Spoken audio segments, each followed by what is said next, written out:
start today. This is not going to be an easy class for you all. We're going to start with a little in-class exercise, and you should each have in front of you either a green or a pink sheet of paper. I hope some of you have started on it already. In that piece of paper, there's a scenario spelled out, and you'll be playing the role of Owen owner. You own a parcel of real estate that the local school district wants to buy, and you'll complete the exercise by writing down at the bottom of the sheet of paper the number, the amount of money that you as Owen owner would accept from the district, the minimum amount of money that you would accept from the district in exchange from your property. It's your bottom line. That's the least amount of money that you would accept from the district. As you've already heard, please don't fraternize with anybody else on the exercise, especially across the color boundary here. We don't want any of that. And then when you're done, my volunteer assistant, Joan Robinson, will collect the papers. So I'm going to give you just a minute or two more, and then I'll ask you to pass the papers down to the aisle.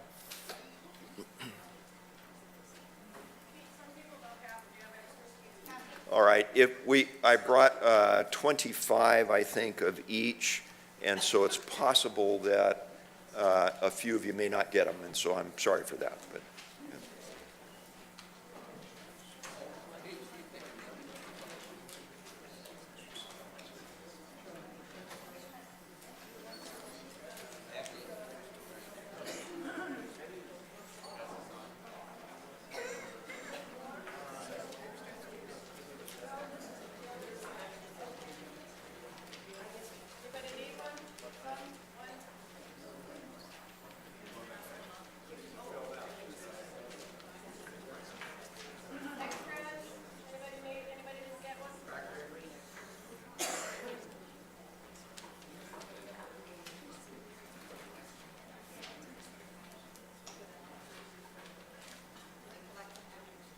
yes, let's, if you're done, why don't you kind of wrap up and pass it down to the aisle. Looks like Joan is over here and Gwen Ellen is over here.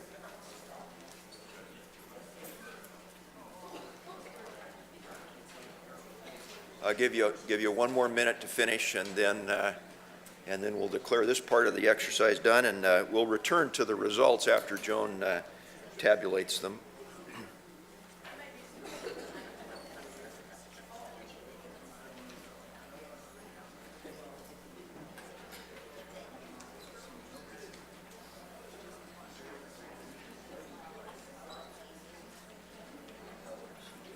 Does anybody need another 30 seconds? I'm not seeing any hands, so I'll assume that everybody who is going to respond has done so. If you could pass them down to the aisle, and Gwen Ellen looks like has spontaneously volunteered over here, thank you, and Joan over on the right-hand side of the room. So in order to tell you about the Oregon Public Records Law, I need to start with its roots almost 50 years ago. Two United States Supreme Court cases and the Watergate burglary played an outsized role in the formation and the structure of the public records law.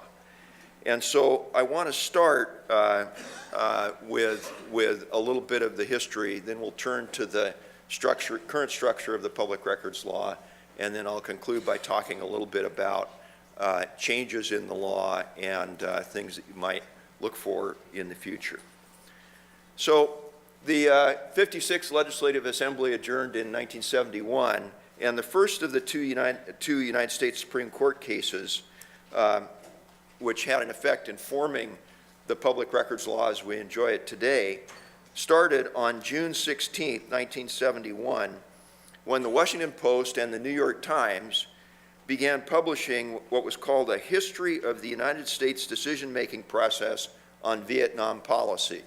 Anybody recall what the popular name was? Pentagon Papers, that's right. So the Pentagon Papers, these 47 volumes, entitled A History of U.S. Decision-Making Process on Vietnam Policy, began to be published, and the United States government immediately went to court in two different circuits of the United States court. In one circuit, the United States won an injunction that said to the newspapers, you're not allowed to publish this news that you have collected from, it turned out, from Daniel Ellsberg, although that was not known at the time. In the other jurisdiction, the court denied the injunction to the United States, and so in that court, it appeared that the newspapers were free to publish further excerpts from the Pentagon Papers. Everybody appealed from everything immediately, and oral argument was held just days after the cases started in the trial court. It was remarkable how rapidly it reached, and 4 days after oral argument, the United States Supreme Court decided issued its opinion, which in turn shaped the Oregon Public Records Law. Now, the Supreme Court's opinion can be best understood using a very sophisticated tool that I've developed called a public interest balancing machine. And there it is. And on one side, if it cooperates here, you can see that on one side it says could withhold, and on the other side it says must disclose. So this is our public interest balancing machine. When the public interests in disclosure outweigh the public interests in non-disclosure, then the law, or in this case the Supreme Court opinion, will come out in favor of disclosure. If, on the other hand, there are heavier or weightier or more valued interests in support of non-disclosure, then the result will be that the agency won't release the records, or in this case, the newspapers won't be allowed to publish. And indeed, that is the issue in the New York Times versus United States case, the Pentagon Papers. Now, how many of you would take the position that the public interest in disclosure by publication of news always outweighs the public interest in non-disclosure by withholding it, or in this case, by prohibiting the discussion? In other words, how many of you would take the view that whatever interest we put on this side of the balance, nevertheless, the paper should be published? Anybody take that position? A smattering of hands, although a minority, I would say, in the room. And indeed, that is the position that Justices Black and Douglas took in the Pentagon Papers case. And it's also the presumption that underlies the public records law. In the absence of any other consideration, the law says the records must be disclosed. And in the Pentagon Papers case, Justices Black and Douglas had this to say about this balance.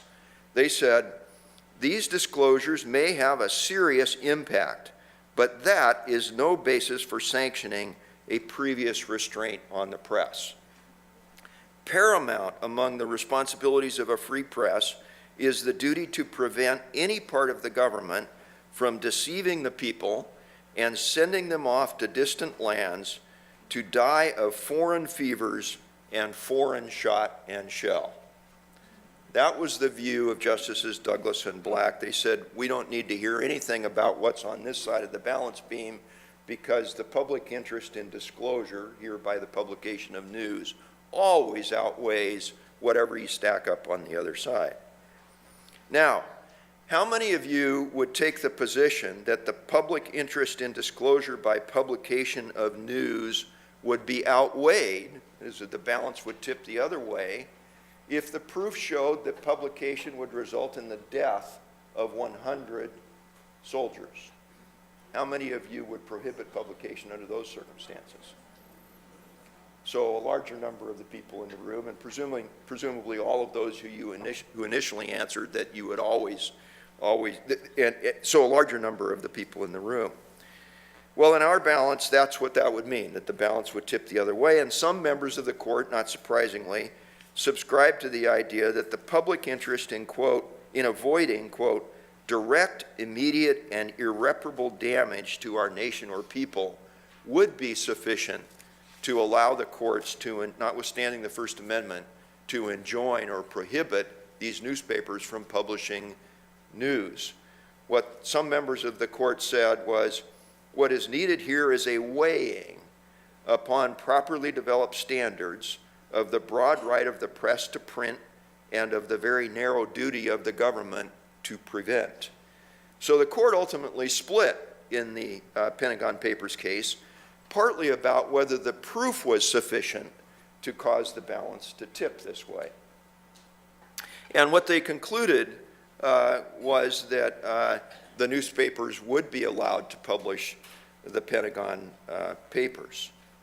Now, there were 3 dissenting members of the United States Supreme Court in the case, and those members either decided that what the proof showed about the damage to the United States was sufficient to tip the balance, or that they needed to hear more about what was to be weighed against the public interest in disclosure before they could properly decide the case and allow the papers to go forward. So consider these hypotheticals, and I'm going to ask them both of you, that were raised explicitly and posed to the unfortunate lawyers who were arguing the case in the United States Supreme Court.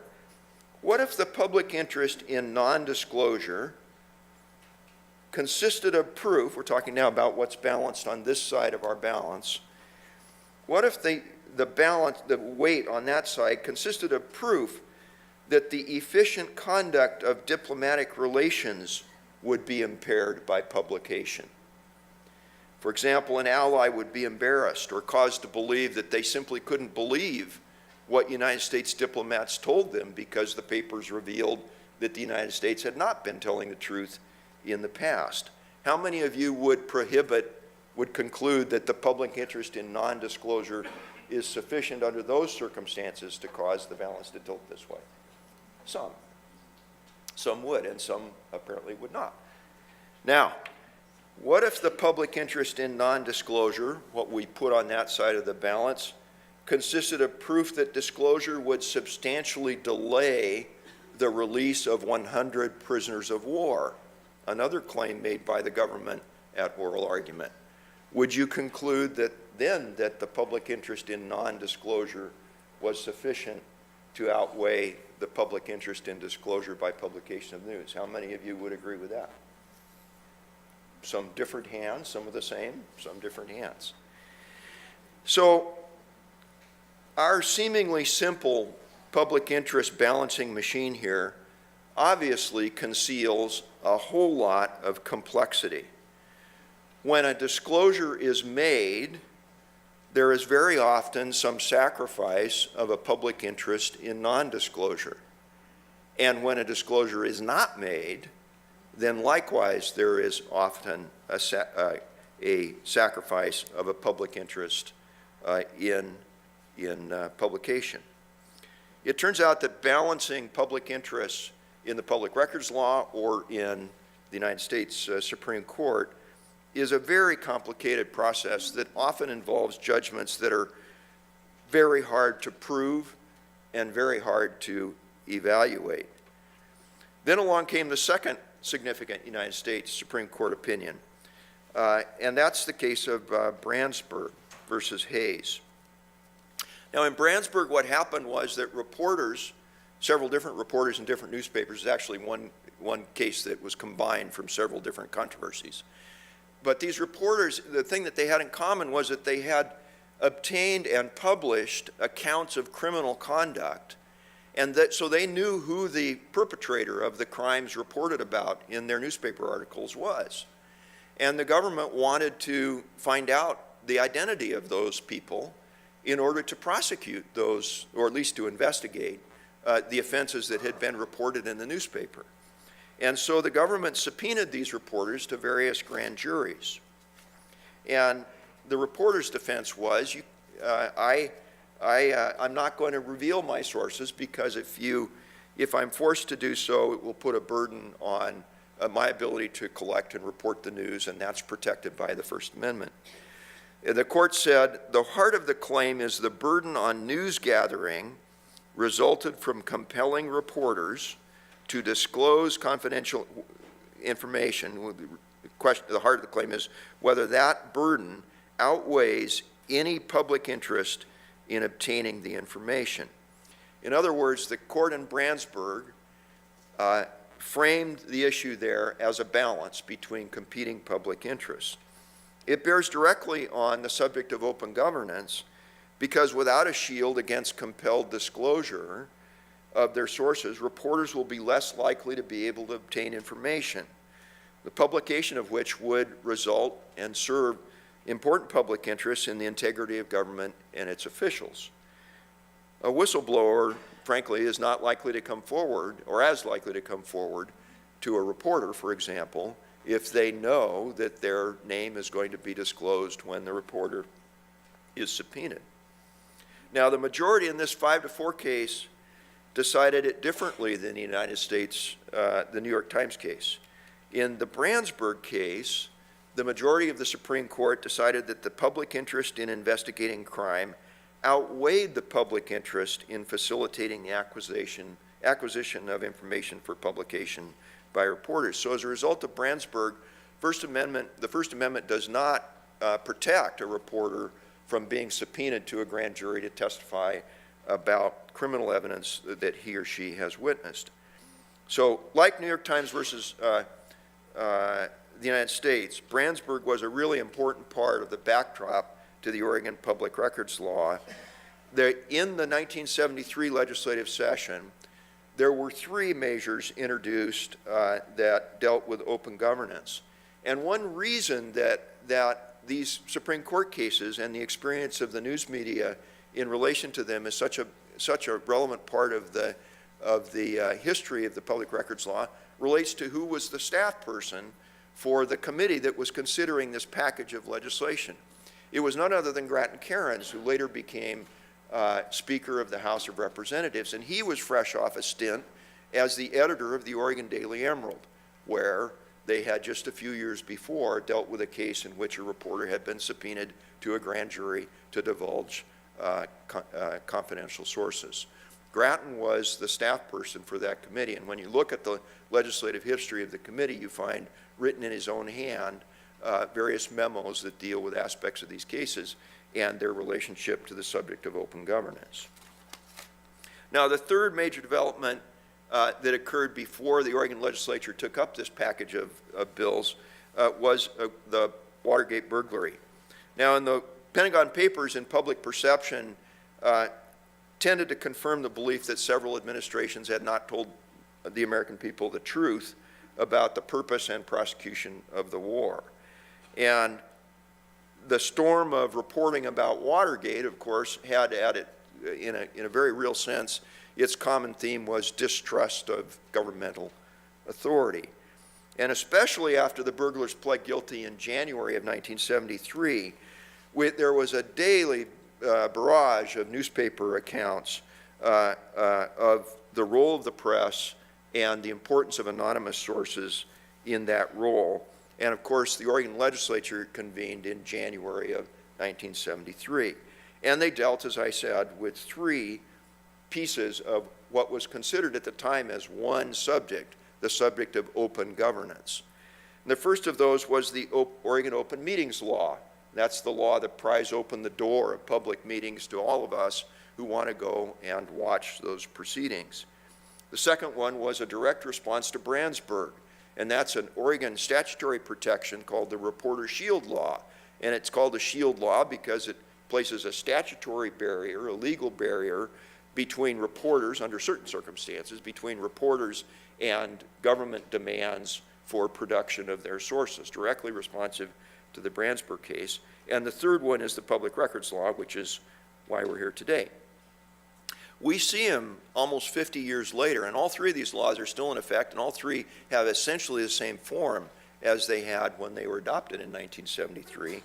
We see them today as separate subjects, and they're dealt with separately often by the courts and arise in different factual situations.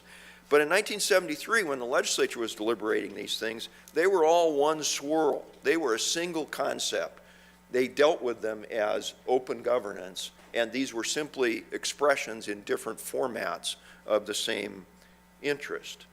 Now, the primary features of the Oregon Public Records Law, and as you can see here, the legislature ultimately passed all three of these in 1973.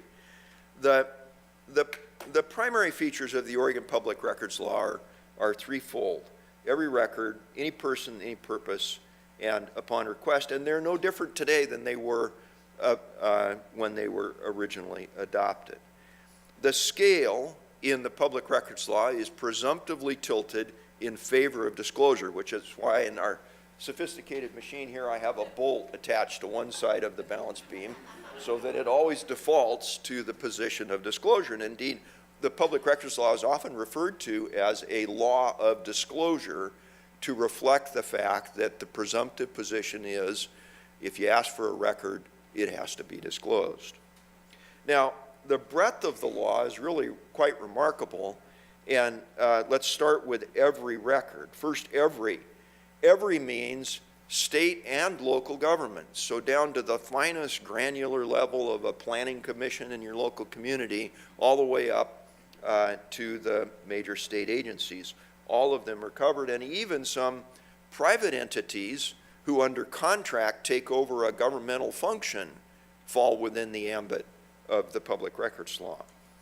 Every record means every writing that's prepared, owned, retained, or used by a public body, and the definition of writing is itself very broad. It applies to information stored in any medium, every means of recording, and all papers. So earlier this week, the New York Times reported that President Trump was upset with his staff because they took notes during meetings with the president, and he objected to that. I don't have a lot of common ground with our president, but his instinct with respect to public records is right on, if perhaps his motives are not. And when staff today, White House staff today, are learning a lesson from the president that state and local officials have already learned about the scope of the Public Records Law. If you write it down on a piece of paper and it relates to the work that you're doing as a public servant, it is a public record. It can be a private diary. It can be a memo that you write and stamp confidential and put it in the safe at your office. It can be a draft of a document that you're working on, and all of those things fall within the definition of public record. Any person, any purpose. The law is fundamentally populist in the sense that this is not just this is a tool for all of us to use with respect to a government that, remember, the statute arises in a context in which people were suspicious of government and were looking for ways to find checks and balances against the government. And so it extends its reach to every person who wants to make a request, and generally it doesn't matter what the purpose of the request is. An earlier edition of the Oregon Public Records Manual had this to say about it. Generally, the identity, motive, and need of the person requesting access to public records, those are irrelevant. Interested persons, news media representatives, business people seeking access for personal gain, busybodies on fishing expeditions, persons seeking to embarrass government agencies, and scientific researchers all stand on an equal footing under the law. My local newspaper, the Bend Bulletin, recently editorialized on, as they frequently do, on a question of what's modernly known as transparency, but really ought to be known historically as open governance. And the Bend Bulletin said in a recent editorial, why a requester wants a record is none of the government's business. And that's generally true under the statute. So any person and any purpose. And then upon request, we'll talk about how to make a request in a little bit. Well, the first draft of the Oregon Public Records Law was hardly out of the legislative printing press and plopped before the committee for its initial consideration before people started saying, well, wait a minute, there are interests in non-disclosure that ought to go into the legislature's formulation of this statute. And let me give you a couple that came forward from the legislative history of that case. Ultimately, there were many exceptions, or as they've come to be known, exemptions from the general rule of disclosure, embedded even in the original public records law. But I'll give you just two.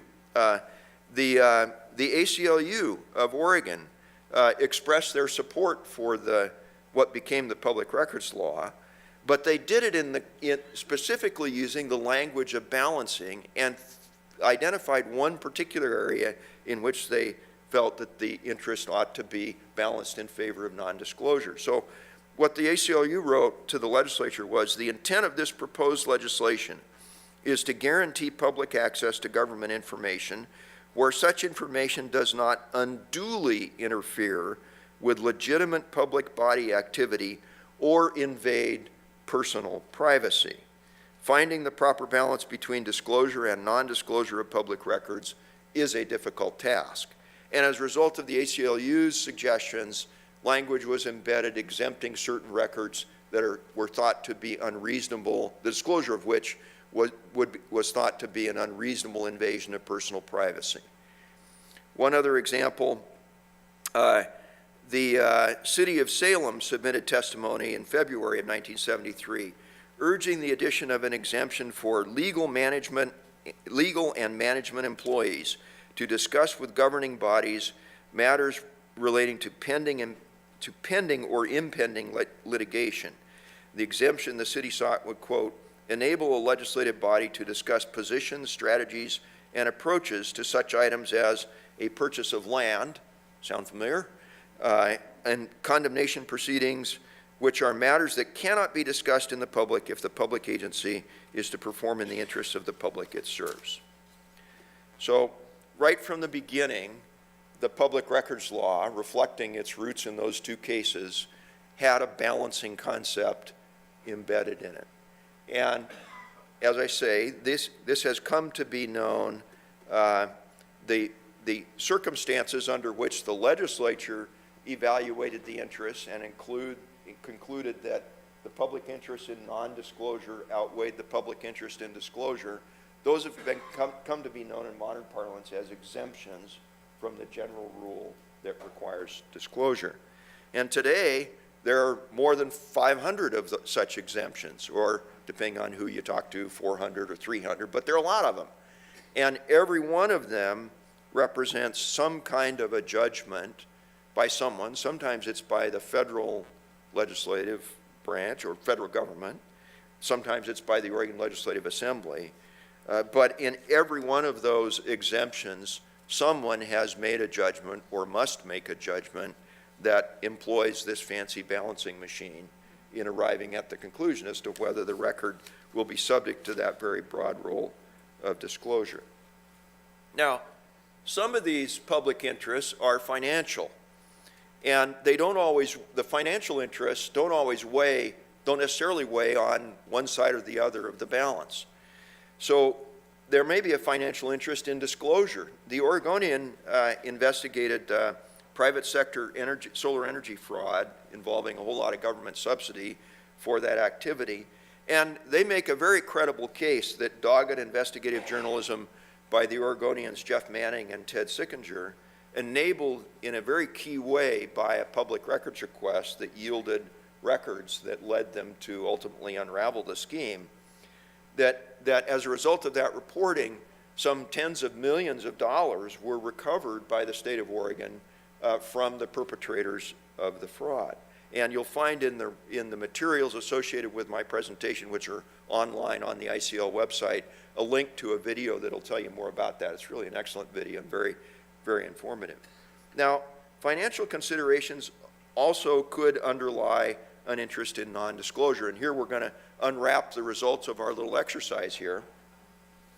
And we'll see whether you agree with the judgment that the Legislative Assembly reached to build into the public records law an exemption as requested by the city of Salem to cover circumstances where a public body is negotiating the purchase of real estate. And the underlying theory here, of course, the public interest in non-disclosure in that case is financial. The theory of the Legislative Assembly was that you want to have the public body spend as little as possible to achieve the public aim. It's a saving to the taxpayers to do so.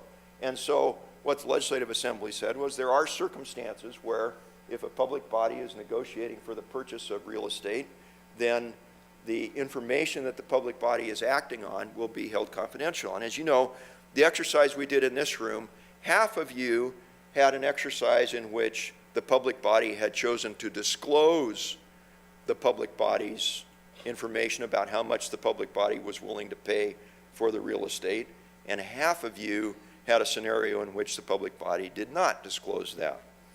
So let's see what the difference. I asked Joan to calculate or to determine the median of the two, so there are as many answers above and below these answers as there are below the answers. So in the full disclosure circumstance, the median answer that you gave was $800,000. That's how much the school district is going to have to pay the Owen owner in order to buy that property. The median answer in the scenario in which Owen owner does not know how much the school district is ready to pay is $300,000. So in this case, you would put $500,000 on the side of non-disclosure. So that tells you that's a relatively straightforward application of the way that the balancing might work and the reasoning you might apply to try and understand why the exemption exists. Now, some of the public interests are not easily quantified, and those become particularly challenging. I'm not going to, in the interest of time, I'm not going to review all of these with you, but this is a list of just a few of the public interests that are protected or weighed in the balance, at least, by the public records law and various exemptions to it. Let me focus on the one called encourage public officers to consider many alternatives before deciding. So we know from studies of decision making that one of the surest ways for an executive or a decision maker to make an error in the ultimate decision is to limit the variety of opinions which he or she receives during deliberations about making that decision. If you surround yourself as a decision maker with people who only tell you what you want to hear, you're very likely to make a poor decision ultimately when you have to make the final decision.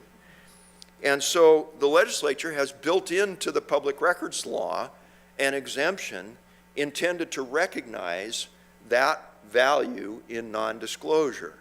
And the way it works is it says that when people are advising, subordinates are advising the ultimate decision maker, and they're creating public records that are advisory to the ultimate decision maker, then those are subject to an exemption that the public body can choose to assert if it wishes, to keep those from being published real time anyway in the local newspaper. And the theory behind that is that advisors are going to be less likely to let their hair down in terms of advising the ultimate decision maker if they know that they're going to be reading about their opinion, which may be far off from the norm. It may be posited to the decision maker with the intent of challenging the decision maker and the assumptions underlying the thrust of the agency to that point. And so there's an exemption that covers that. I picked that one from the list because that's a particularly frustrating issue for a lot of my friends who are in the news media, and that's a big red flag for them, because that is the stage of deliberation which may be arguably most informative to the public about what the agency is contemplating doing. That's the time in the progress of making a final decision, as before it's made, when the newspaper may feel that it has the most news value to report what the variety of potential decisions would be. So that would be a good example of one of the very complicated balances that have to be made. I'm going to shift a little bit from history to a little bit about the future of the public records law. You'll often hear it's simple, the rule is disclosure. Well, I hope that you take away, if you don't take away anything else from today's presentation, I hope you'll take away the proposition that there is no question about the public records law, no real meaningful, heavy question about the law anyway, that is simple. As the Chief Justice Berger said, it is just very difficult to weigh the contradictory interests in these. And one of the reasons that these are decisions about the public records law and how it might be shaped in the future are going to be challenging is that the weights assigned by reasonable people to the competing interests in the hardest cases are going to be different. And we saw that in our exercise here when I asked you for a show of hands how you would answer the questions that were posed to counsel in the New York Times case. We weren't all in agreement on the question of whether given circumstances ought to compel to allow publication or prohibit it. And part of the reason I think that this law is inherently fractious, and why if you start looking at the editorial pages of your local newspaper, you'll see it's one of the most commonly issues to be editorialized about, again, under the rubric of transparency.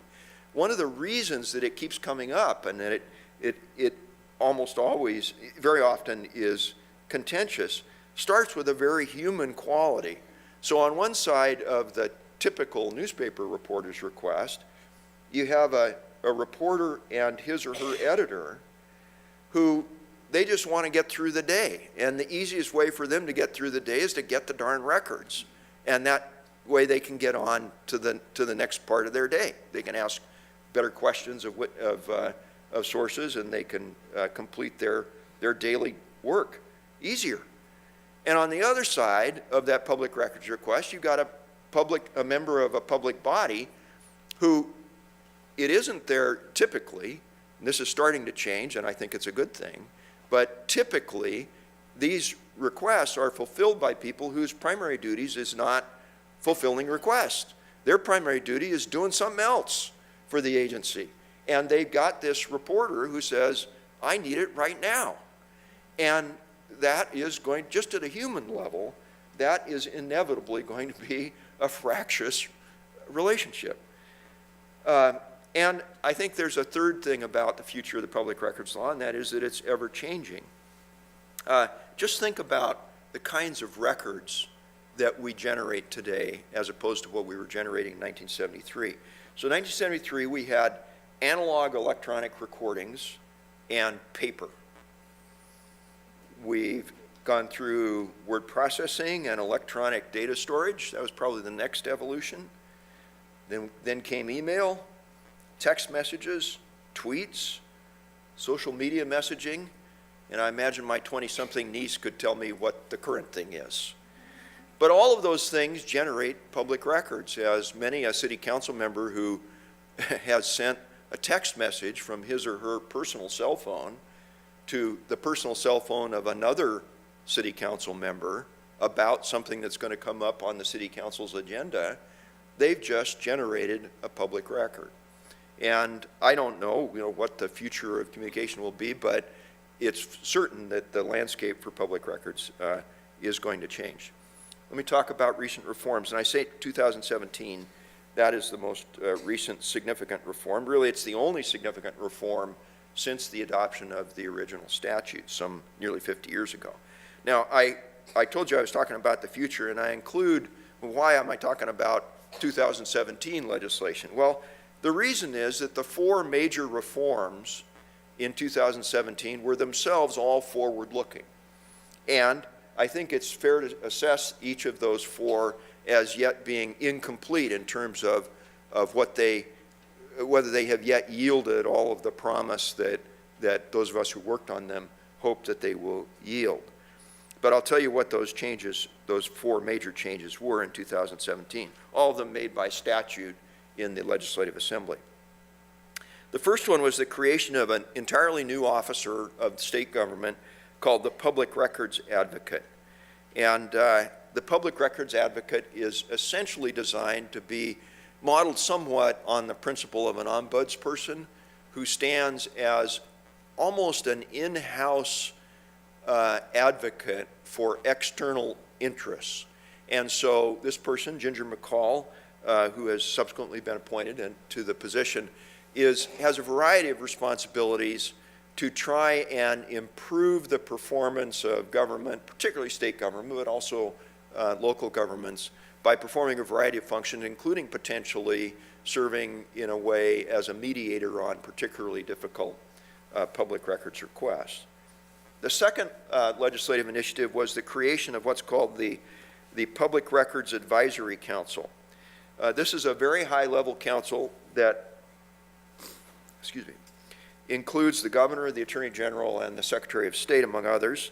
This one expires in 2021, and this is designed, the Public Records Advisory Council is designed to be the forum in which high-level structural reforms can be vetted and ultimately proposed for the public records law perhaps for the next 50 years of its performance.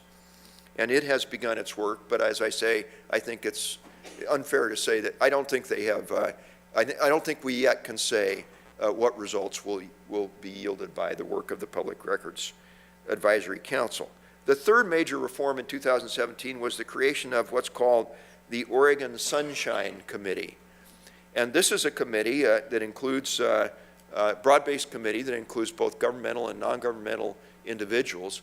And one of the major charges of the Sunshine Committee is to go through that catalog of 500 or 400 or 300 or however many exemptions you might identify, and systematically test whether the balance that originally was struck and underlies each of those exemptions is still valid. And it's very likely that it isn't. There are very likely things in that list of exemptions in which there may have been good reason for the creation of the exemption in the first instance, but it may be that it was an unexamined creation of an exemption. It may not bear scrutiny. And so the purpose of the Oregon Sunshine Committee is to go through the inventory of exemptions and really challenge those underlying assumptions. That's a huge job in and of itself. And then finally, and this is, I think, one of the more interesting innovations, is the creation of an establishment of a statute that governs the operation of the legislative assembly itself when it deals with public records issues. And what this one involves is the creation of what are called open governance impact statements. And what these are is an opportunity for legislative staff, the office, the legislature has an in-house law firm, and they're primarily responsible for doing things like drafting bills and providing other kinds of legal advice to the Legislative Assembly. But now, in addition to that, that office has the duty of evaluating every bill and assessing the bill for its potential impact on open governance interests. And the impact may be to open government more, it may be to lessen open governance, but either way, the duty of that office is to flag those measures so that when they come before the legislature makes an explicit consideration of the balance.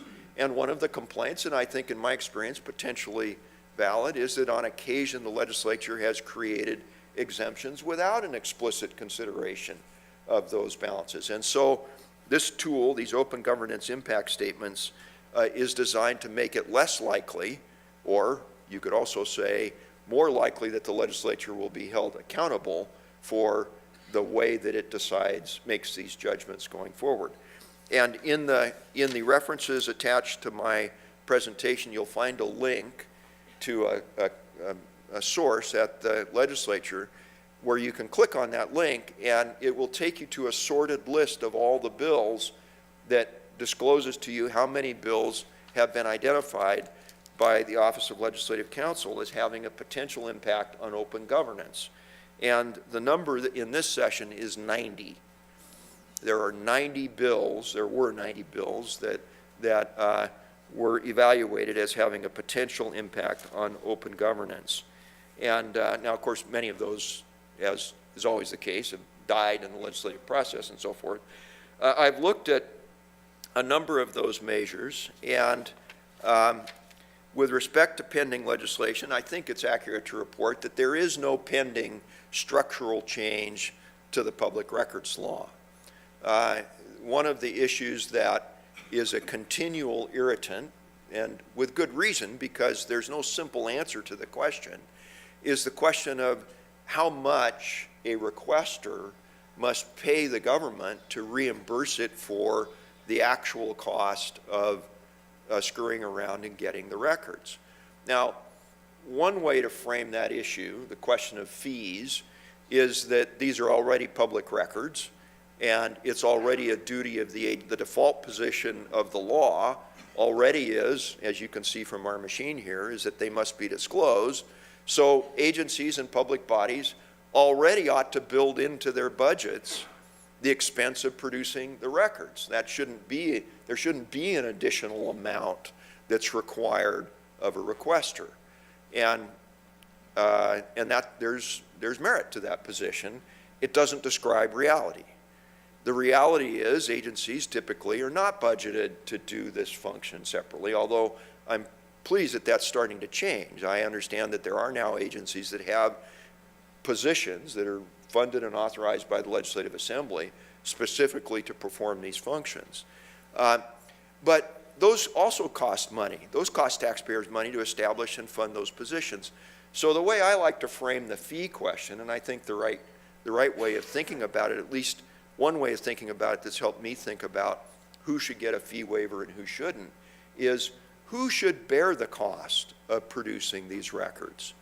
It's not a question of whether there is a cost associated with producing them, it's who should bear them. And the answer to that isn't easy. When I was at the Department of Justice, we waived all public records fees for people who were representing consumers, individual people, who had claims against businesses to which records that we had in the possession of the Oregon Department of Justice Consumer Protection Financial Fraud Unit, we waived, when we got a public records request from the consumer for those records, we would waive the fees associated with it. We made an assessment of where the public interest would lie in those circumstances. We decided in those circumstances it was consistent with our mission as protectors of consumers to say taxpayers will bear that cost, and that we would not require the consumer in that circumstance to subsidize the state for the production of those records. But if the business came to us and said, we want records related to a consumer dispute, we would say, you got to pay for them because you're better able to spread the cost of doing your business, and we don't see a reason why taxpayers should bear that cost. Now, that's not easy to embed that kind of judgment in a statute that will decide the question of fees, and so the legislature is struggling right now with the whole question of who should bear the cost of producing these records. Let me turn to just a little practical thing in the 2 minutes I have left here about how to make a request and then what to expect in terms of if your request is denied. First suggestion, look at the website of the agency or entity whose records you are requesting. Very often there will be in those materials instructions for how best to make a public records request. And those instructions are, in my experience, designed not to frustrate the request, but to try and deal with the reality that we already talked about, which is that whoever's going to answer this request doesn't do this for a living typically. They need a system that enables them to more efficiently meet your request, and lots of agencies have established those systems.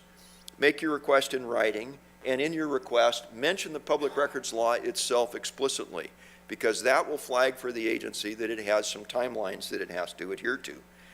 And as a result of the 2017 legislation, one of the things that the legislature also did in that session was to tighten the time limits within which the public body has to respond. And today, the public body has to respond within 5 days with something to you, and overall, as soon as practicable and without unreasonable delay.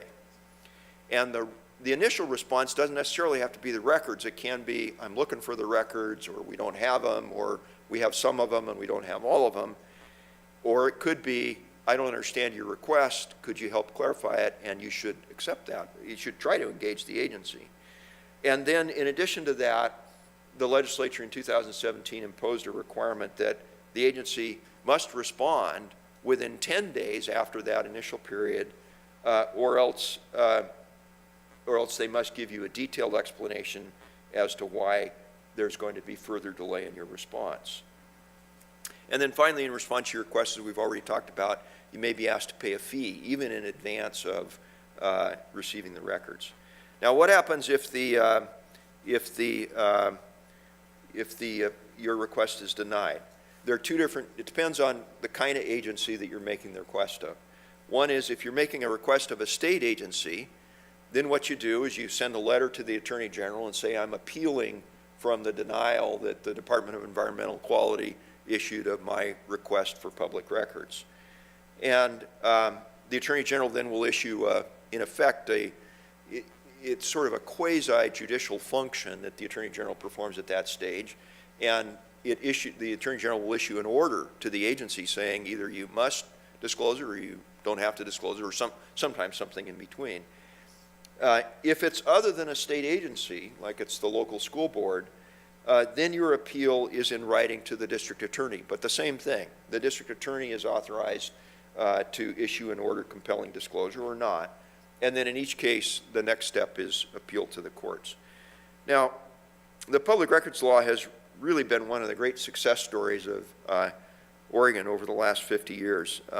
Thanks very much for giving me the chance to talk about it, and I'm open for questions.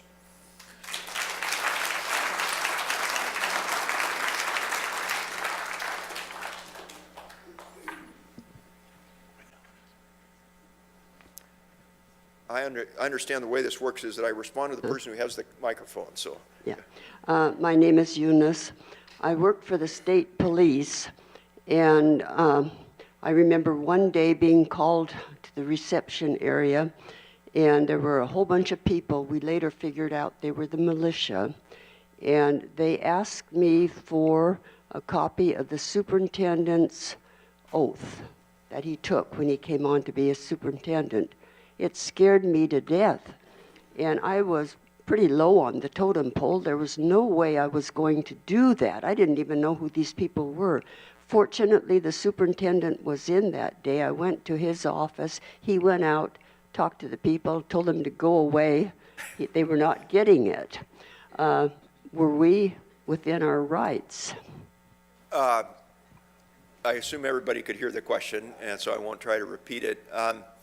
Well, I would say yes, but those protesters were free to make a public records request, and that's one of the reasons, your circumstance that you described is one of the reasons why it's prudent for public bodies to establish a regular procedure for making a public records request, because today, if that had happened to somebody at the front desk of the Department of Environmental Quality when I was there briefly as the head of that agency, our staff would have been able to say, okay, it sounds to me like you're asking for a document that we have. We have a procedure for that. Here's the form, and we'll get back to you next week after we've had a reasonable opportunity to search out the superintendent's oath. But that would be an example of a document in which it's hard for me to conceive of a public interest in non-disclosure there. It would result in, if they had made a proper request for the superintendent's oath, it would have resulted in disclosure.